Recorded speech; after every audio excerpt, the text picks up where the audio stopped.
మోహన చైతన్య ప్రసారం. నమస్కారం, మన ధర్మం కార్యక్రమానికి స్వాగతం. ఇవాళ మన ధర్మం కార్యక్రమంలో మన ధర్మ సందేహాలను నివృత్తి చేసేందుకు మనతో పాటు ఉన్నారు ప్రముఖ ఆధ్యాత్మికవేత్త బ్రహ్మశ్రీ గడ్డమనుగు రామకృష్ణమూర్తి గారు. గురుగారు నమస్కారం. శ్రీమాత్రే నమః. గురుగారు, భీష్ముడు స్వేచ్ఛా మరణాన్ని కలిగి ఉన్నాడు. అటువంటి భీష్ముడు 49 రోజుల పాటు రణరంగంలో అంపశయ్యపై ఎందుకున్నాడు? త్రిజగన్మోహన నీలకాంతి తనువు దీపింప ప్రాభాత నీరజ బంధు సమమైన చేలము పైన్ రంజిల్లా నీలాలక వ్రజ సంయుక్త ముఖారవిందమతి సేవ్యంబై విజృంభింప మా విజయింజేరెడు వన్నె కాడు మది నావేశించు నెల్లప్పుడున్ అంటూ భీష్ముడు అంపశయ మీద ఉండి ఆ కృష్ణమూర్తిని ధ్యానిస్తాడు. అద్భుతమైన ఆ ముఖారవిందాన్ని, ఆయన పట్టు వస్త్రాన్ని, ఆయన ముంగురులను కీర్తిస్తాడు. అంపశయ్య మీద 49 రోజులు ఉండాల్సినటువంటి అగత్యం భీష్ముడికి ఎందుకు ఏర్పడింది అని ఆలోచిస్తే ధర్మాచరణలో ఏమరపాటు ఎంత ప్రమాదాన్ని తీసుకొస్తుందో మనకు అర్థమవుతుంది. నిజానికి భీష్ముడు తండ్రి అయిన శంతనుడికి శ్రాద్ధం పెడుతూ ఉంటాడు. భూమిని చీల్చుకొని శంతనుడు పైకి వచ్చి చేయిని చాచి ఆ శ్రాద్ధాన్ని ఇమ్మంటాడు. ఆ పిండం నేను అలా ఇవ్వను, శాస్త్రీయంగానే ఇస్తాను అని భీష్ముడు శాస్త్రోక్తంగా శ్రద్ధగా చేసేదే శ్రాద్ధం కనుక అలా శ్రాద్ధాన్ని పెట్టినందుకు సంతోషించి శంతనుడు పరీక్షలో నెగ్గావని స్వేచ్ఛావరణాన్ని వరంగా ప్రసాదిస్తాడు భీష్ముడికి. శివపురాణం చెప్పేటువంటి సత్యం ఇది. స్వేచ్ఛా మరణం భీష్ముడికి వరం. కానీ భారత యుద్ధంలో 10 రోజుల యుద్ధం చేసిన తర్వాత భీష్ముడు అంపశయ మీద ఉండాల్సిన అగత్యం ఏర్పడుతుంది. 49 రోజులు మంచి ముహూర్తం కోసం, ఉత్తరాయణం కోసం వేచి చూస్తూ నిరీక్షిస్తాడు. కారణం ఏమిటి అంటే భీష్ముడు నిర్వంశం కాకుండా ఉండటం కోసం తన తమ్ములకు వివాహం చేయాలని కాశీరాజు కుమార్తెలైన అంబ, అంబిక, అంబాలిక ముగ్గురిని బలవంతంగా తీసుకొస్తాడు యుద్ధంలో జయించి. ఇలా అంబ అప్పటికే ఇంకొకరిని ప్రేమించి కూడా ఉంటుంది. ఆ అంబే వివాహం లేక ఎవరిని చేసుకోవాలో తెలియక అలా తీసుకొచ్చిన భీష్ముడు వివాహం చేసుకోవడానికి నిరాకరిస్తే తాను ప్రేమించినటువంటి రాజు కూడా తనను స్వీకరించటానికి నిరాకరిస్తే తపస్సు చేసి అనంతరం శిఖండిగా వచ్చి భీష్ముడి మృత్యువుకు కారణమవుతుంది. ఇలా అక్కడ ఇతరుల యొక్క ఆలోచనను గమనించకుండా తన స్వార్థమే ప్రయోజనంగా చేసిన పని. ఆ తరువాత ద్రౌపదిని నిండు సభలో అవమానిస్తూ ఉంటే పెదవి విప్పలేదు భీష్ముడు. ధర్మాన్ని ఆచరించకపోవటమే కాదు, ధర్మానికి ద్రోహం చేస్తున్న వారిని నిరోధించకపోవటం కూడా పాపమే. ఆ తరువాత అధర్మ పక్షాన ఉండి అనేక మందిని పొట్టన పెట్టుకున్నాడు. నిజానికి మొత్తం 18 రోజుల భారత యుద్ధంలో 10 రోజుల పాటు యుద్ధం చేసింది భీష్ముడే. ఇలా తాను చేసినటువంటి పాపాలనన్నింటినీ పోగొట్టుకొని ప్రాయశ్చిత్తం చేసుకోవడం కోసం 49 రోజులు నరకయాతన అనుభవించాడు అంపశయ్య మీద భీష్ముడు. కనుక భీష్ముడి కథను వింటూ ధర్మాన్ని అనుష్ఠించటం ఎంత అవసరమో మనం గుర్తించాలి. స్వేచ్ఛా మరణము తనకు వరంగా ఉన్నప్పటికీ ఈ బాధ అనుభవించి ప్రాయశ్చిత్తం చేసుకొని అనంతరము వసులోకానికి వెళ్ళాలనుకున్నాడు. అష్టమ వసువే భీష్ముడిగా జన్మించాడన్న కథ మనం విన్నాం. ఇలా ధర్మాచరణలోని వైశిష్ట్యాన్ని ప్రపంచానికి చాటి చెప్పటం కోసం ధర్మాలన్నీ తాను అనుష్ఠించకపోయినా ధర్మరాజుకు చెప్పాడు. స్త్రీ ధర్మాన్, మోక్ష ధర్మాన్, రాజధర్మాన్ అంటాడు భాగవతంలో. ఈ ధర్మాలన్నింటినీ చెప్పినప్పుడు ధర్మాన్ని ఆచరించాలి కదా. ఆచరించాల్సిన అవసరం కలిగినప్పుడు మౌనంగా ఉండటం మహాపాపం కదా. అలాంటి పాపాన్ని చేసిన కారణాన అది తెలుసుకున్న భీష్ముడు అంపశయ్య మీద ఆవాసమే శ్రేష్టం అనుకున్నాడు. నిజానికి ధర్మరాజుకు ధర్మాలన్నీ వివరిస్తూ ఉంటే అక్కడున్న ద్రౌపది నవ్విందిట. అందరూ ఆశ్చర్యపోయారు, భీష్ముడి లాంటి వాడు ప్రవచనం చెబుతూ ఉంటే నవ్వటం ఏమిటి అని. అదే ప్రశ్న అడిగారు ద్రౌపదిని. ద్రౌపది అన్నది, మరి ఇన్ని ధర్మాలు నన్ను అవమానించేటప్పుడు ఎక్కడికి పోయాయి అని. అంటే భీష్ముడు, నిజమే చెప్పావమ్మా, నాలో దుర్యోధనుడి ఉప్పు తిన కారణంగా వచ్చినటువంటి చెడు రక్తమంతా అర్జునుడు కొట్టిన బాణాలతో నేలపాలైంది, అందుకే ఇప్పుడు నాకు వివేచన పెరిగింది అని సమాధానం చెప్పాడు. ఈ కథంతా చెప్పేది ఒకటే విషయం, ఎంతవారైనా ధర్మం చెప్పటం కాదు, ధర్మాన్ని ఆచరిస్తూ జీవితాన్ని గడిపినప్పుడే ఆదర్శంగా సమాజంలో నిలబడతారు. ఈ సత్యాన్ని మనం అర్థం చేసుకోగలిగితే భీష్ముడు 49 రోజులు అంపశయ్య మీద పడుకొని ఉంటూ జరుగుతున్న వృత్తాంతాన్ని గమనిస్తూ ఉండటానికి కారణం ఏమిటో అర్థమవుతుంది. అన్నిటికంటే గొప్ప బాధ ఏమిటి అంటే, తన మనుమలు, బంధువులు, గురువులు అంతా తన కళ్ళ ముందే పడిపోతూ ఉంటే చూస్తున్నాడు భీష్ముడు. భారత యుద్ధంలో ఆఖరికి మిగిలింది 10 మంది, అంటే 18 అక్షౌహిణీల సైన్యం కూడా అంతమైంది. అదంతా భీష్ముడి కళ్ళ ముందే జరిగింది. ఇక ఆ వృద్ధాప్యంలో అంతకంటే ఘోరమైన నరకం ఏముంటుంది చెప్ప. ఇదంతా కావాలని భీష్ముడు అనుభవించాడు. స్వేచ్ఛామరణం వరంగా ఉన్నప్పటికీ. గురుగారు, ఆగమ రీతులు అనేక ఉన్నాయి. వాటిలో స్మార్తం అంటే ఏమిటి? శైవ వైష్ణవాలకు స్మార్తానికి తేడా ఏమిటి? ఆగమము, నిగమము. నిగమము అంటే వేదం, ఆగమాలు అంటే దేవాలయాలలో అర్చన, వ్రత విధానాలు, వీటన్నింటినీ తెలియజేసేవి ఆగమాలు. శైవాగమాలు, వైష్ణవాగమాలు అని మనం వాటి గురించి చెప్పుకుంటాం. శైవ ఆగమము అంటే శివుడిని పూజించటానికి ఏ ఏ పద్ధతిని అనుసరించాలి, ఎలా పూజించాలి, దేవాలయం ఎలా ఉండాలి, ఈ విషయాలన్నీ శైవాగమంలో మనకు తెలియజేస్తే, వైష్ణవాగమాలలో విష్ణు సంబంధమైనటువంటి విధి విధానాలన్నీ తెలియజేయటం జరుగుతుంది. ఇక నిగమాన్ని ప్రమాణంగా తీసుకొని అద్వైత సిద్ధాంతాన్ని పాటించేటువంటి ఆలోచన విధానమే స్మార్తం.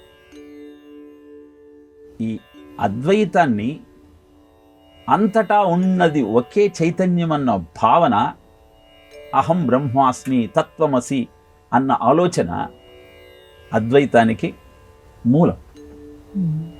వేద ప్రమాణాన్ని అనుసరించి ఉన్నటువంటి ఆగమాలలో విషయాలన్నింటినీ స్వీకరిస్తూ, వేద ప్రమాణం లేనటువంటి ఆగమాలలోని విషయాలను పక్కన పెడుతూ, నిగమాలను ప్రమాణంగా స్వీకరించి ఆ విధంగా జీవితాన్ని గడిపేటువంటి ఆలోచన విధానమే స్మార్తంగా చెప్పబడింది. అందుకే స్మార్తంలో శివకేశవ భేదం ఉండదు. శివాయ విష్ణు రూపాయ అంటూ శివుణ్ణి విష్ణు రూపంగా, విష్ణువుని శివరూపంగా భావిస్తూ ఆరాధిస్తాం. ఈ శివకేశవ అభేదమే స్మార్తానికి మూలం. నిగమ ప్రమాణమే స్మార్తము యొక్క ఆలోచన విధానం. శైవాగమంలో శివుణ్ణి కీర్తిస్తూ అందరినీ ఆరాధించేటువంటి, అందరి పట్ల గౌరవంతో ఉండేటువంటి ఆలోచన ఉన్నది. వైష్ణవంలో విష్ణువును పూజిస్తూ ఇతర అభిప్రాయాలను గౌరవించే సాంప్రదాయం ఉన్నది. ప్రమాదం ఎక్కడ ఉంటుంది అంటే, విష్ణువును ఆరాధించేవాళ్ళు శివుణ్ణి ద్వేషిస్తే, శివుణ్ణి ఆరాధించేవాళ్ళు విష్ణువుని ద్వేషిస్తే అప్పుడు దైవీ భావన కొరబడుతుంది. కంచి పరమాచార్యుని ఒక ప్రశ్న వేశారు. స్వామి, అనేక మంది ధర్మభ్రష్టులవుతూ తమ మతాన్ని మార్చుకుంటున్నారు కదా, దాని పట్ల మీ అభిప్రాయం ఏమిటి అంటే, పరమాచార్య అన్నారు, వాళ్ళు కేవలము ధర్మాన్ని మార్చుకోవటం లేదు, మతాన్ని మార్చుకోవటం లేదు, ఇతర ఆలోచన విధానాలను, ఇతర దేవతామూర్తులను విమర్శిస్తూ అవమానిస్తూ ఉన్నారు. ఇది దైవ దూషణ అవుతుంది. అంతటా నిండి నిబిడీకృతమైన చైతన్యాన్నే విష్ణు అంటున్నాం, శివుడు అంటున్నాం, షణ్ముఖుడు అంటున్నాం, సూర్యుడు అంటున్నాం. ఏదన్నా అది ఆ చైతన్యమే. ఆలోచన ఆ విధంగా కొనసాగుతుంది. మనం ఆలోచించి ఆరాధించేటువంటి దైవమే గొప్పదని, ఇతరులు ఆరాధించేటువంటి దైవం తక్కువ అన్న భావనతో అవమానిస్తే అది దైవ దూషణ అవుతుంది. అది చాలా ప్రమాదకరం అని తెలియజేశారు. కనుక శైవాగమాలు, వైష్ణవాగమాలు విష్ణువు శివుని యొక్క మాహాత్యాన్ని తెలియజేస్తూ తద్వారా ఆనందాన్ని అనుభవిస్తూ అద్భుతాన్ని ఎలా ఆవిష్కరించాలో తెలియజేస్తే, స్మార్తంలో శివకేశవ అభేదాన్ని పాటిస్తూ నిగమంలో వేదాన్ని ప్రమాణంగా స్వీకరిస్తూ ఆరాధించేటువంటి ఆలోచన విధానం కనపడుతుంది. ఇంకొక దైవాన్ని దూషించినంత కాలము ఏ ఆరాధనైనా అద్భుతమే. ద్వేషభావన ఎప్పుడైతే నీలో ప్రవేశిస్తోందో అప్పుడు నీలోని దైవత్వం అంతరిస్తుంది. కనుక రాగద్వేష విరుక్తైస్తూ విషయానింద్రియశ్చరన్ ఆత్మవశ్యైర్విధేయాత్మ ప్రసాదమధిగచ్చతి. భగవద్గీత కూడా అదే మాట చెప్తుంది. రాగము ద్వేషము లేకుండా ఎన్ని ఇంద్రియ సుఖాలను నువ్వు అనుభవించినా అవి నీకు బంధం కావు. కనుక అలాంటి మానసిక స్థాయిలో మనం దైవీ ఆరాధన కొనసాగించాలని చెప్పేదే శైవం కానీ, వైష్ణవం కానీ, స్మార్తం కానీ. గురుగారు, వైద్య విధానాలలో ఆయుర్వేద వైద్యానికి ఎంతో ప్రత్యేకత ఉంది. అటువంటి ఆయుర్వేద వైద్యాన్ని నాటు వైద్యం అని, నమ్మక వైద్యం అని అనటం సముచితమేనా? ప్రపంచంలో మొట్టమొదట శస్త్రచికిత్సన చేసినవాడు సుశ్రుతుడు. మొట్టమొదట శస్త్రచికిత్స చేశాడు అంటే ఎలా ఆరోగ్యాన్ని కుదుటపరచాలో ప్రపంచానికి చాటి చెప్పినవాడు సుశ్రుతుడు. ఇప్పుడు ఆయుర్వేదాన్ని నాటు వైద్యం అని ఎలా అంటాం, నమ్మక వైద్యం అని ఎలా అంటాం? ఆయుర్వేదం అనేది కఫ పిత్త వాత దోషాలుగా ఏర్పడే అనారోగ్యాన్ని కారణమేమిటో కనుక్కొని అంతం చేసే అద్భుతమైన వైద్య విధానం. కారణం తెలిసి వైద్యం చేస్తున్నాం కనుక ప్రతికూల ఫలితాలు ఔషధాన్ని సేవించిన తర్వాత రావు.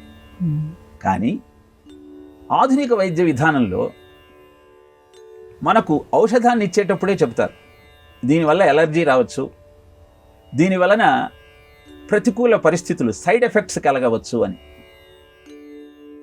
దేహము ఆమోదించని పదార్థం ఏదైనా స్వీకరించినప్పుడు అది నీకు అనారోగ్యాన్ని కలుగజేస్తుందని చరకుడు చెబుతాడు చరక సంహితలు. ఇలా దేహము యొక్క లక్షణాలను గమనించి తన అనుగుణమైనటువంటి పదార్థాన్ని ఔషధంగా ఇచ్చి ఆరోగ్యాన్ని కలుగజేసేదే ఆయుర్వేద వైద్య విధానం. దానిని నమ్మక వైద్యము, నాటు వైద్యము అని విమర్శించేటువంటి అనేకమైన విమర్శలు చూస్తూ ఉన్నప్పుడు ఆలోచించి అర్థం చేసుకోగలిగితే ఆ అద్భుతం ఏమిటో అవగతమవుతుంది. ఆయుర్వేదంలో మణి, మంత్రము, ఔషధము ఈ మూడింటిని చికిత్సకు ఉపయోగిస్తారు.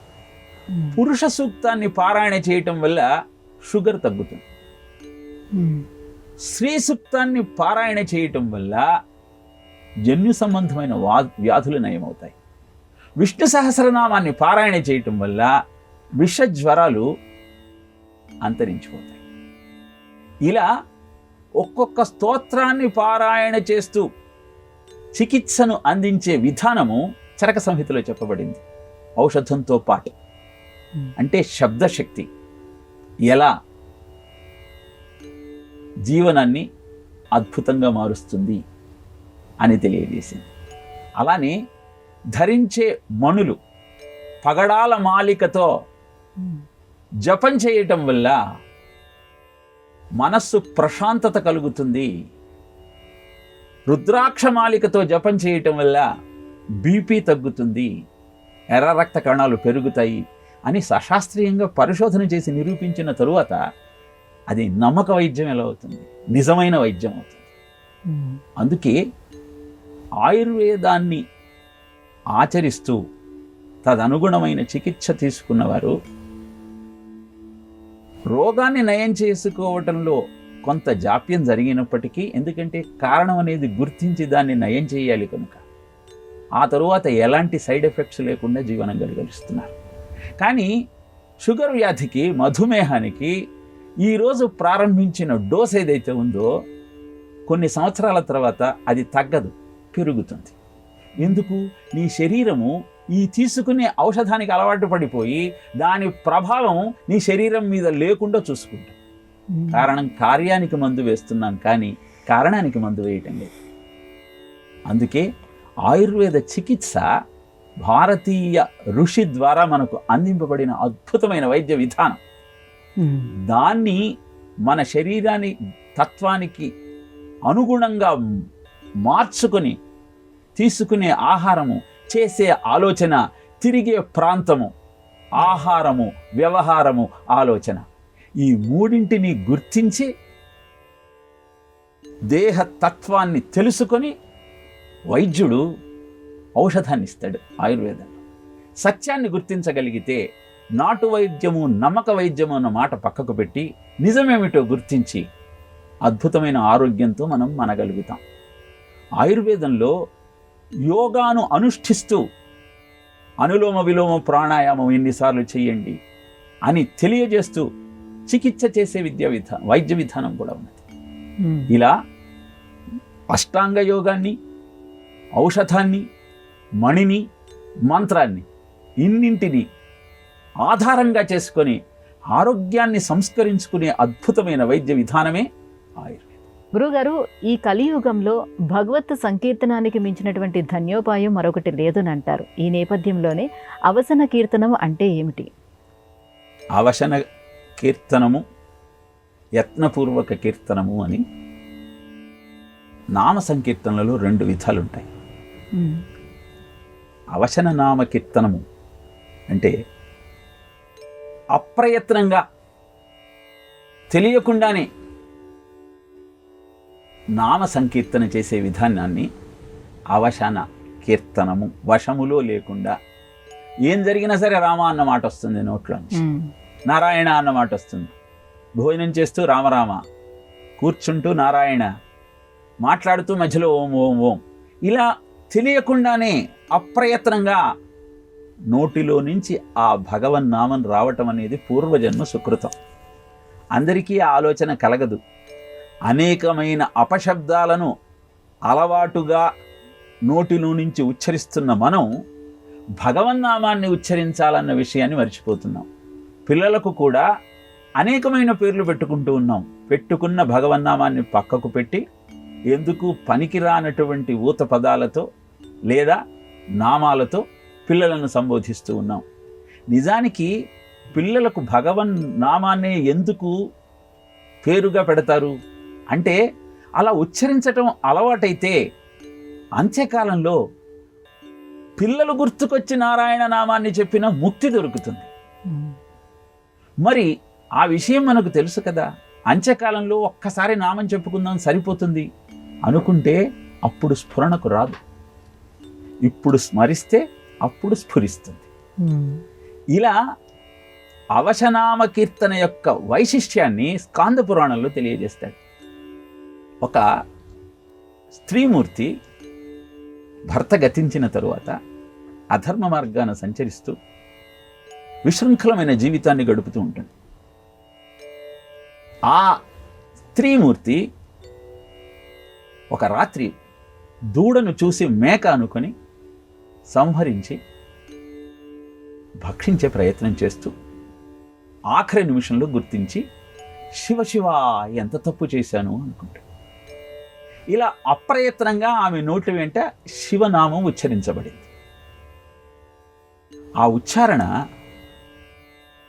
ఆమెలో కొంత మార్పుని తీసుకువచ్చి అనంతరము దేహాన్ని వదిలింది. యమధర్మరాజు దూతలతో అప్రయత్నంగా నామం చెప్పేటువంటి ఆలోచన చేసింది కనుక ఈమెకు నరకంలో స్థానం లేదు, మళ్ళీ ఇంకో దేహంలో ఈమెను ప్రవేశపెట్టాలి అని ఇంకొక దేహాన్ని అందిస్తాడు.